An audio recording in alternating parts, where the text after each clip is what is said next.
Assalamualaikum warahmatullahi wabarakatuh. Perkenalkan, nama saya Handi Wijaya dari program studi peternakan Stiper Kutai Timur. Kali ini saya akan mempresentasikan mengenai model pembibitan sapi potong berdaya saing dalam suatu sistem integrasi sapi sawit. Yang pertama, perkembangan peternakan sapi potong. Pemerintah pada saat Kabinet Indonesia Bersatu kedua mencanangkan kembali program swasembada daging sapi dan kerbau atau PSDK 2014.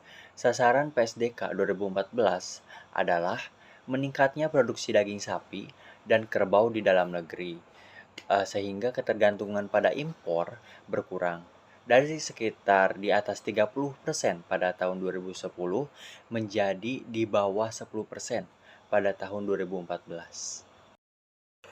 Program IB atau inseminasi buatan mulai digalakkan sejak pertengahan tahun 1970-an dengan terus berkembang luas di Jawa untuk sapi perah dan sapi potong, serta diaplikasikan pada sapi potong di beberapa wilayah di luar Jawa. Berikut di bawah ini ada tabel 1 mengenai komposisi sapi potong menurut rumpun di beberapa provinsi.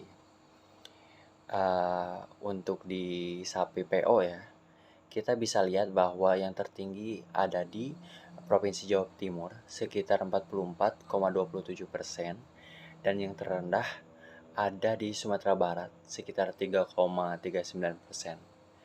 Sedangkan untuk sapi SIM PO yang tertinggi ada pada Provinsi Sumatera Barat 96,61% dan yang terendah ada di Provinsi Sumatera Selatan sekitar 3,31%. Peningkatan populasi sapi lokal, terutama sapi Bali dan PO, ternyata sangat beragam antar wilayah. 4 wilayah sumber bibit sapi Bali, yaitu Sulawesi Selatan, NTT, NTB, Bali, mengalami peningkatan yang relatif cukup baik dibandingkan sapi Bali yang berada di daerah pengembangan baru, terutama di Jambi dan Riau. Bisa kita lihat pada gambar yang ada di bawah ini. Untuk sapi PO berkembang cukup baik di Jawa Timur, Jawa Tengah, Daerah Istimewa Yogyakarta, Sumatera Barat, dan Sulawesi Utara. Namun di Sumatera Utara dan Sumatera Selatan, perkembangan sapi PO kurang baik. Hal ini memberi indikasi bahwa produktivitas PO sangat bergantung pada kondisi wilayah yang tidak semata-mata karena faktor adaptasi dan pakan, tetapi mungkin karena faktor manajemennya. Selanjutnya, pengembangan sapi potong di perkebunan kelapa sawit. Pembibitan dan usaha cow-calf operation adalah bisnis jangka panjang yang penuh resiko dengan margin relatif kecil.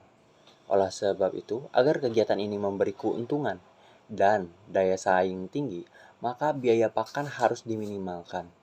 Bahkan diharapkan biaya pakan yang secara real dikeluarkan dibeli harus mendekati nol. Hal ini hanya dapat diwujudkan apabila ternak dipelihara dalam suatu pola integrasi horizontal maupun vertikal dengan usaha pertanian, perkebunan, dan kehutanan. Pola integrasi seperti ini dikenal dengan crop livestock system yang menerapkan prinsip low external input sustainable agriculture sehingga akan mewujudkan usaha zero waste dan bahkan zero cost. Potensi luas kebun sawit jutaan hektar yang ada di Indonesia ini mampu menghasilkan 41,9 juta ton biomasa berupa pelepah, daun, solid, bis, serat perasan, dan tandan kosong yang apabila 70%-nya dapat dimanfaatkan untuk pakan ternak, maka jumlah ternak yang dapat ditampung adalah sebanyak 13 juta ekor sapi dewasa.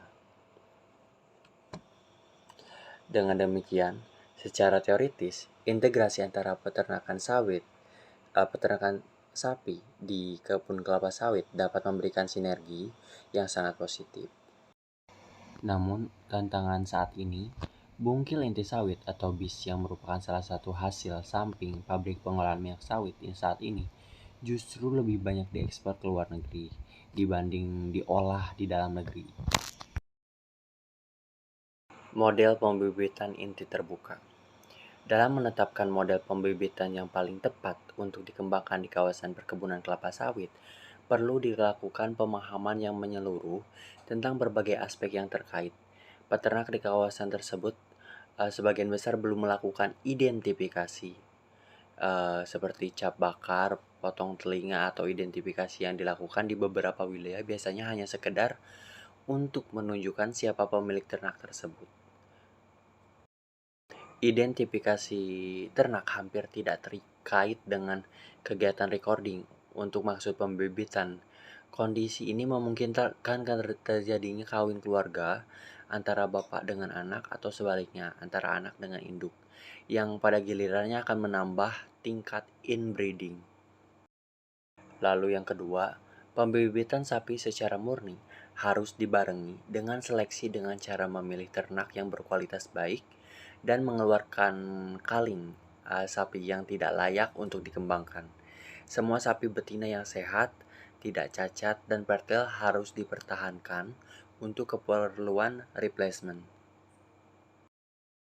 Prinsip dasar dari model pembibitan pola LNBS adalah membangun wilayah atau pusat pembibitan atau inti dengan memasukkan sapi betina dari plasma atau PBC untuk menjaga keragaman genetik agar tetap tinggi. Untuk kelompok inti tidak boleh dimasukkan pejantan dari PBC tetapi justru menghasilkan pejantan unggul yang disebarkan ke plasma atau wilayah PBC yang lebih luas. Selanjutnya ada recording. Data yang akurat dan pengumpulan data yang teratur dengan jumlah contoh yang mencukupi merupakan hal pokok yang perlu dibangun dengan baik agar pengolahan dan analisis data yang dilakukan dapat menghasilkan informasi yang dapat dipercaya. Recording dapat dilakukan untuk catatan dasar sederhana seperti silsilah, tanggal lahir, bobot sapi, catatan pertumbuhan, dan catatan kebersihan. Di samping itu juga perlu dibuat catatan tentang perkawinan untuk mengetahui daya reproduksi individu dan untuk menghindari inbreeding. Model pembibitan di kawasan perkebunan sawit dapat dilakukan dengan melibatkan UPTD provinsi dan UPTD kabupaten atau kota. Dengan demikian, UPTD provinsi dapat berperan sebagai inti, seperti halnya peran perusahaan perkebunan yang telah maju, sedangkan UPTD kabupaten atau kota berperan sebagai pengelola bibit induk, seperti peran perusahaan swasta yang belum maju. Pengembangan model pembibitan lebih lanjut. Pengembangan model pembibitan sapi potong di perkebunan kelapa sawit dapat dikembangkan menjadi beberapa aktivitas, yaitu pertama, kegiatan perkembangbiakan dalam suatu usaha cow-calf operation atau CCO menghasilkan sapi bakalan atau feeder cattle. Yang kedua, melakukan persilangan untuk membentuk ternak komposit atau terminal cross. Selanjutnya, bisa kita lihat perkembangan luas area perkebunan sawit di Indonesia dari 2016 sampai 2020. Pada tahun tersebut, terdapat perkembangan yang cukup sangat signifikan.